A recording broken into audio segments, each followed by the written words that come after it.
ಬಗ್ಗೆ ಪಂಚಾಯತ್ ಆಗ್ತಾ ಅವ್ಯವಹಾರ ಬಗ್ಗೆ ಎಲ್ಲ ವಿಚಾರ ತಿಳಿಸಿದ್ದಾರೆ. ಅದರಲ್ಲೂ ಕೂಡ ಹಾಗೆ PDO ನಾವು ಏನೇ ಕೇಳಿದ್ರು ನಮಗೆ ರೆಸ್ಪಾನ್ಸ್ ಮಾಡಲ್ಲ.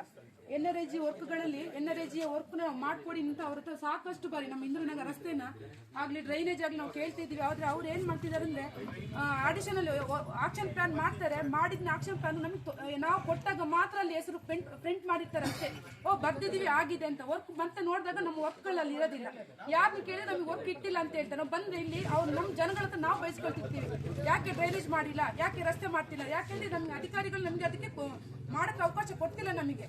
ಮತ್ತೆ ಹಕ್ಕುಪತ್ರದಷ್ಟೇ ಮನೆದು ಅಲ್ಲಿ ಕೊಡ್ತಿದ್ದಾರೆ, ಇಲ್ಲಿ ಕೊಡ್ತಿದ್ದಾರೆ. ಬಂದು ನಮ್ಮ ಹತ್ರ ಒಂಥರ ಹೇಳ್ತಾರೆ, ಜನಗಳ ಹತ್ರ ಇನ್ನೊಂಥರ. ಜನಗಳ ಹತ್ರ ನಾವು ಬಯಸ್ಕೊಳಕ್ಕಾಗುತ್ತೆ. ಇವರು ನಾವು ಅಧಿಕಾರಿಗಳೇ ಅಧಿಕಾರ ಮಾಡೋದಾದ್ರೆ ಮತ್ತೆ ಜನಪ್ರತಿನಿಧಿಗಳು ಯಾಕೆ ಇಲ್ಲಿಗೆ ಯಾಕೆ ಮಾಡ್ಬೇಕು? ಅಧಿಕಾರಿಗಳೇ ರಾಜಕೀಯ ಮಾಡ್ಕೊಂಡು ಹೋಗ್ಲಿ, ಅಧಿಕಾರಿಗಳೇ ಪಂಚಾಯತಿ ನಡ್ಸ್ಕೊಂಡು ಹೋಗ್ಲಿ, ಯಾಕೆ ಬೇಕು ಇವರಿಗೆ? ನಾವು ಎಲೆಕ್ಟೆಡ್ ಬಾಡಿಗಳು ನಾವು ಎಲೆಕ್ಷನ್ ಅಲ್ಲಿ ಇನ್ನು ನಿಂತು ಜನಗಳ ಹತ್ರ ಓಟ್ ತಗೊಂಡು ಬಂದು ಇಲ್ಲಿ ಕೆಲಸ ಮಾಡಕ್ಕೆ ನಮಗೆ ಬಿಟ್ಟಿಲ್ಲ ಅಂದ್ಮೇಲೆ ಅಧಿಕಾರಿಗಳು ಸರ್ಕಾರಿ ನೌಕರ ಸಂಬಳ ತಗೊಳ್ತಿರೋ ಅಧಿಕಾರಿಗಳು ರಾಜಕೀಯ ಮಾಡಬೇಕು. ಮತ್ತೆ ಯಾಕೆ ನಾವು ಜನಪ್ರತಿನಿಧಿಗಳು ಇಲ್ಲಿಗೆ ಯಾಕೆ ಬೇಕು? ಜನಗಳ ಕಷ್ಟಕ್ಕೆ ನಾವು ಸ್ಪಂದಿಸಕ್ ಆಗಲ್ಲ. ನಮ್ಗೆ ಅಧ್ಯಕ್ಷ ಸಪೋರ್ಟ್ ಮಾಡ್ತಿಲ್ಲ. ಅಧ್ಯಕ್ಷಗಳು ಅಧ್ಯಕ್ಷ ಮನೆಗೆ ಬೇಕಾದವ್ರಿಗೆ ಮಾತ್ರ ವರ್ಕ್ ಮಾಡ್ತಿದ್ದಾರೆ. ಅವ್ರಿಗೆ ಬೇಕಾದ ಸಂಬಂಧಪಟ್ಟವ್ರಿಗೆ ಮಾತ್ರ ಕೆಲಸ ಮಾಡ್ತಾರೆ. NRAG ನಮಗೆ ನಾವು ಬಂಡವಾಳ ಹಾಕಿ ಮಾಡಕ NRAG ವರ್ಕ್ ಇದೆಯಲ್ಲ, ಯಾಕೆ ನಮಗೆ ಮಾಡಕ್ ಬಿಟ್ಟಿಲ್ಲ? ಮಾಡಕ್ ಬಂದ್ರೆ NMR ಇಲ್ಲ ಅಂತ ಹೇಳ್ತಾರೆ. NMR ಕೇಳಿದ್ರೆ PDO ಮೇಡಮ್ NMR ಖಾಲಿ ಆಗಿದೆ ಅಂತ ಹೇಳಿ ಬೈತಾರೆ. NMR ಯಾರು ಕಾಂಟ್ಯಾಕ್ಟ್ ಇದ್ದಾರೆ? ನಮ್ಮೂರಲ್ಲಿ ಯಾರು ಇಲ್ವಾ ಕಾಂಟ್ಯಾಕ್ಟ್ ಮಾಡೋರು? ಒಂದು ವರ್ಷದಿಂದ ನಮ್ಮ ಭಾಗದಲ್ಲಿ ಯಾವ್ದಾದ್ರು ಕೆಲಸ ಆಗಲಿ ನೋಡೋಣ. ಒಂದು ವರ್ಷದಲ್ಲಿ ಯಾರು ಮಾಡಿದಾರೆ ಅಂತ ತೋರಿಸ್ಲಿ.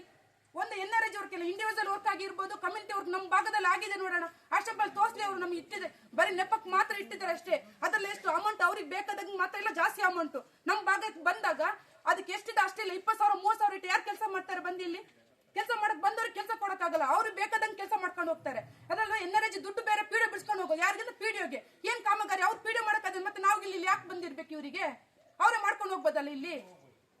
ಅವ್ರ ವಿರುದ್ಧ ನಾವು ಅದಕ್ಕೆ ನಾವು ಒಂದು ಧರಣಿ ಕೂತಿದ್ದೀವಿ. ನಮಗೆ ಇದಕ್ಕೆ ನ್ಯಾಯ ಬೇಕು ಅಂತ ಹೇಳಿ ಪ್ರತಿ ಸಲ ನಾವು ಚಿಕ್ಕಮಂಗ್ಳೂರಿಗೆ ಹೋಗಿದ್ದೀವಿ, ಬೆಂಗಳೂರು ತನಕ ನಾವು ಇದು ಅಧ್ಯಕ್ಷ ಮತ್ತೆ PDO ಮಾಡುವ ಅನ್ಯಾಯಗಳನ್ನ ನಾವು ದೂರ ಸಲ್ಲಿಸಿದ್ದೀವಿ. ನಮ್ಗೆ ಇದುವರೆಗೆ ಯಾವ್ದು ರೆಸ್ಪಾನ್ಸ್ ಬಂದಿಲ್ಲ ನಮಗೆ.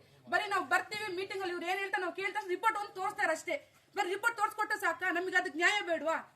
ನಾವು ಕೇಳ್ತಿದೀವಿ ಅಲ್ಲಿ. ನಮಗೆ ಇಂದ್ರನಗರ ಬಂದು ಇವಾಗ್ಲೂ ಬಂದು ತೋರಿಸ್ತೀವಿ ನಿಮಗೆ ಡ್ರೈನೇಜ್ ಯಾವ ತರ ಆಗಿದೆ. ಒಂದು ಡ್ರೈನೇಜ್ ಇಲ್ಲ ನಮಗೆ. ಅಲ್ಲಿ ತಿರ್ಗಾಡಕ್ಕೆ ರಸ್ತೆಯಲ್ಲಿ ನೀರು ನುಗ್ಗುತ್ತೆ. ಜಂಗಲ್ ನಾವು ಬಯಸ್ಕೊಳ್ತೀವಿ.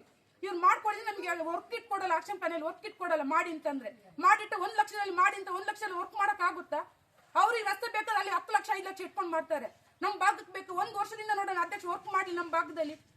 ಹೊಸಳಿಂದ ಒಕ್ಕಳಿಂದ ತಂದು ಕನ್ಗೆರವರೆಗೆ ಒಂದು ವರ್ಕ್ ಮಾಡಿ ತೋರಿಸ್ಲಿ ಅವರು ಅಧ್ಯಕ್ಷರು. ಏನಿಲ್ಲ, ಪಂಚಾಯತಿಗೆ ಬೀಗ ಹಾಕಕ್ಕೆ ಪರ್ಮಿಷನ್ ತಗೊಂಡು ಸರ್. PDO ಹೋಗೋ ತನಕ ಬೀಗ ತೆಗಿಬಾರ್ದು. ಅಲ್ಲ, ಇವತ್ತು ಅಧಿಕಾರಿಗಳು ಬರಲಿಲ್ಲ ಅಂದ್ರೆ ಪಂಚಾಯತಿಗೆ ಬೀಗ ಹಾಕ್ತಾರೆ. ಅಧಿಕಾರಿಗಳು ಮಾಡಲಿಲ್ಲ ಅಂದ್ರೆ ಅಷ್ಟೇ.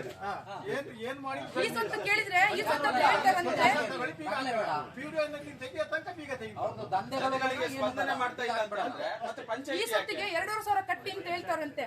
ಈ ಸೊತ್ತಿಗೆ ಇರೋದು ಮಿನಿಮಮ್ 50,000 ರೂಪಾಯಿ ಕಟ್ಟಕ್ಕಿರೋದು. 50 ರೂಪಾಯಿ ಕೊಡಕ್ಕಿರೋದು. ಇವರು PDO 2,500 ಕೊಡಿ ಅಂತ ಕೇಳ್ತಾರಂತೆ. ಆಧಾರ್ ಕಾರ್ಡ್ ಇಸ್ಕೊಳ್ಳೋದು ಏನೇನೋ ಇಸ್ಕೊಳ್ಳೋದು ಅದು ಮಾಡಿಸ್ಕೊಡ್ತೀವಿ.